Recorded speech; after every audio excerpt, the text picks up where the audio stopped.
started to say, hey, let's get everybody together, let's have a central place where people can meet as a community and to support these farms without everybody spending 2 hours of their time every week using gallons and gallons and gallons of gas to get to that point.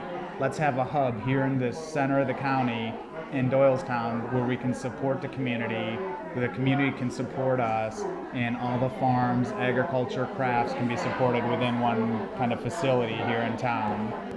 One of the reasons behind wanting to have a cooperative model store was to help offset the low margin that we would anticipate being able to make on selling local products.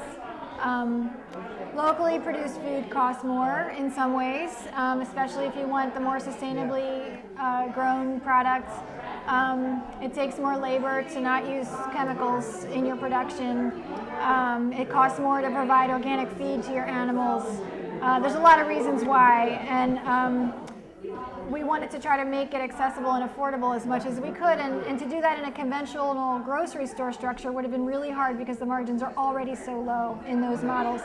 So with a community-owned store, we could absorb some of those costs with lower markups and have this product be available, and we felt like this was the only way we'd be able to try to provide this product to the greater community at large without a farmer's market being the way people get it. And the farmer's market has limitations. It's awesome, we love it, we sell at the market every week, but it requires that the farmer be there the whole time and sell product. And this is a way it can be maintained throughout the week when we're not standing there at our stand selling product, and also in the winter when we don't have a market.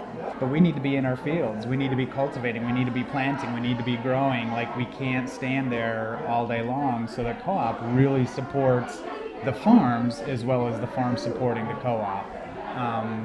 It's allowing us the freedom and flexibility and time to do what we want to be doing, to be in outside, to be growing the plants, to be working in the soil. Sustainable land stewardship is really important to us. When we feed the soil feeds the plants feed the community.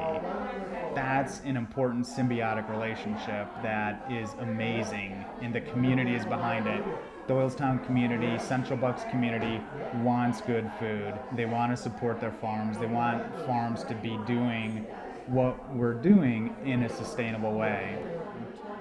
It's also really important to have a viable regional economy, and having the production of what you're taking in and consuming on a daily basis be more localized. Your dollar goes farther in your community. You're spending, money with your local producer, who's then spending their money in local businesses.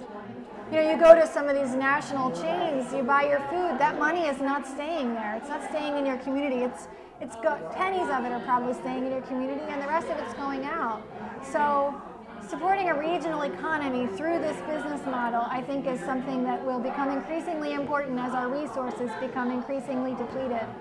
Part of the co-op's mission is education, and for example, all the products will be labeled with what their growing methods, and there's going to be a binder in the store that teaches you about the farmers that you can look up to find out what this item, how it was grown. Yeah, all that and more.